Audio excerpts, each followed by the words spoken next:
Welcome to The Explainer. Okay, so if you're an investor operating in or even just looking at the global logistics space, you already know the golden rule, right? Supply chains run on capital flow. But what happens when that flow just simply stops? Right now, literally trillions of dollars are locked up in global transit and storage, making liquidity the ultimate bottleneck for modern commerce. So today we're diving into a really fascinating case study on Phamon. It's a platform operating across the GCC, East Africa, and Europe trade corridors. We're going to look at how this platform is acting as a massive liquidity engine, fundamentally rewiring how cross-border B2B trade is executed, and most importantly, transforming dead weight into deployable capital. Let's get into it. Right out of the gate, there's a finding from the research that completely shatters traditional logistics thinking. Listen to this. Idle stock is not a failure of any single business. It is a structural failure of how trade is currently organized. That is a stark, absolutely crucial reframing. We usually look at discontinued parts, surplus components, or overstocked equipment and think, somebody somewhere really messed up their forecasting. Management beats themselves up over it, and they take a massive hit to the balance sheet. But the reality, it's much bigger than that. This is a massive, systemic market inefficiency. That inventory hasn't lost its intrinsic value. The seller has simply lost visibility into where that value actually lives in the broader market. So, here is our roadmap for today. 1. The dead inventory trap. 2. A global barter network. 3. 3 paths to settlement. 4. The integrated features stack. And 5. Trade's new liquidity engine. All right, Section 1, the dead inventory trap, and how we actually unlock that trap capital. Traditionally, stock that no longer moves in its home market, maybe because of a generational model change or some new regulatory requirement, is just considered dead weight. Think about it. You've got a warehouse manager shelling out premium commercial rent month after month just to store depreciating assets. And they do this because liquidating those assets locally feels like taking an unacceptable, massive loss. It ties up working capital, it eats up highly valuable warehouse space, and it just depreciates every single day. The old fix is pretty brutal. You discount it heavily, write it off entirely, or pay some bottom-feeder liquidator literally pennies on the dollar. But Phamon completely redefines this dead stock as latent liquidity. The value of those components is still very real, it's fully intact. It's just sitting there, waiting for the right connection, which is likely in a completely different geographic region, or honestly, a totally different industry vertical that still relies on that specific technology. To really grasp the scale of the opportunity here, we have to look closely at just how absurd the old world model actually is.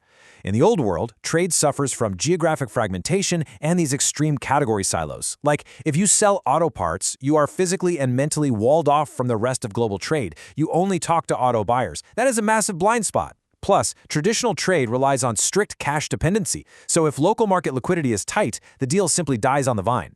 The New World model, however, introduces category-agnostic discovery.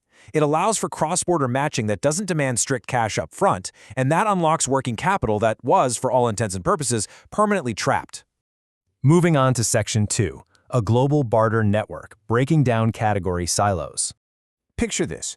You have an automotive parts distributor in the UAE sitting on crates of discontinued braking and suspension components. These are high-value, highly engineered components that are suddenly deemed worthless just because a car model phased out locally. Meanwhile, across the ocean, an East African telecom supplier has surplus network routers and base station hardware from a newly finished network rollout. Now, under normal circumstances, there's no way these two businesses would ever meet. They're thousands of miles apart, operating in completely walled-off industry silos. But on Phamon, the matching logic evaluates their holdings based on the assessed value of their inventory, not their industry overlap. So the outcome is a direct match. They discover each other's latent value, and they can finally clear their warehouse floors, transferring high-value assets without ever needing a cash buyer to step in first and facilitate the whole thing. It's basically a highly digitized global barter network. And this is where the math gets incredibly exciting for logistics investors. The platform currently hosts 17 interconnected product categories across the GCC, East Africa, and Europe. Now keep in mind, every single category added to the platform exponentially widens the entire liquidity pool. You aren't just deepening a single vertical like a traditional B2B marketplace does, you're creating this massively compounding web of potential counterparties who are holding complementary value. Seriously, a 10% increase in platform categories might mean a 100% increase in potential liquidity matches, simply because the cross-pollination possibilities scale geometrically. All right, Section 3, 3 paths to settlement, guaranteeing deal conversion. So here's the catch. A pure barter system often fails in the real world, right? Because inventory values almost never match perfectly.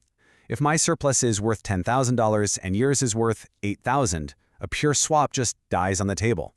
Both of us walk away frustrated. Well, Phamon's matching engine solves this exact friction with 3 distinct settlement paths. Step 1 is your direct product-for-product swap when values do align. But step 2 is the absolute game changer, the hybrid product plus cash top-up. This is critical.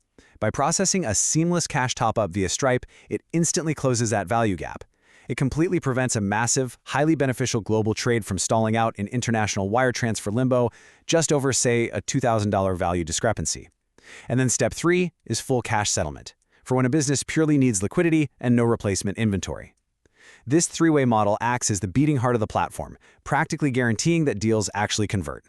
Now, normally, figuring out the legal jurisdiction between a buyer in East Africa and a seller in the UAE would require a small army of incredibly expensive international lawyers. And let's be real, that completely destroys the margin on surplus trades. But here, the infrastructure adapts instantly. Depending on which of those 3 settlement paths the businesses choose, the platform auto-generates the corresponding smart trade completion agreement. This dynamically generated contract handles the title and risk transfer completely seamlessly. You don't need bespoke legal drafts for every single deadstock trade anymore. The legal backing is instantly perfectly tailored to whatever path you chose. Which brings us to Section 4, the integrated feature stack, building an operational moat. When you look at the infrastructure here, it tells a really compelling story about built-in trust. This stack is literally what makes trading high-value assets with an unknown entity on another continent not just possible, but remarkably safe. It starts with mandatory Know Your Business or KYB verification. And this isn't just a regulatory checkbox, guys. It's the foundational moat that stops bad actors from ever entering the ecosystem in the first place. Verified users then get access to bulk inventory management and an AI assistant to navigate trade flows easily. In-platform messaging creates this verifiable, unalterable record of negotiation. And if a genuine misunderstanding does occur, there's a structured alternative dispute resolution system built right in, alongside end-to-end physical shipment tracking. And all of this is brilliantly anchored by their corporate registration in Estonia. Actually, that is a stroke of genius, because Estonian registry code 17268043 leverages the European Union's strict, globally respected digital compliance laws to basically act as a neutral, rock-solid referee for all global counterparties. For any investors out there analyzing the revenue model, it is incredibly clean, highly predictable, and just endlessly scalable.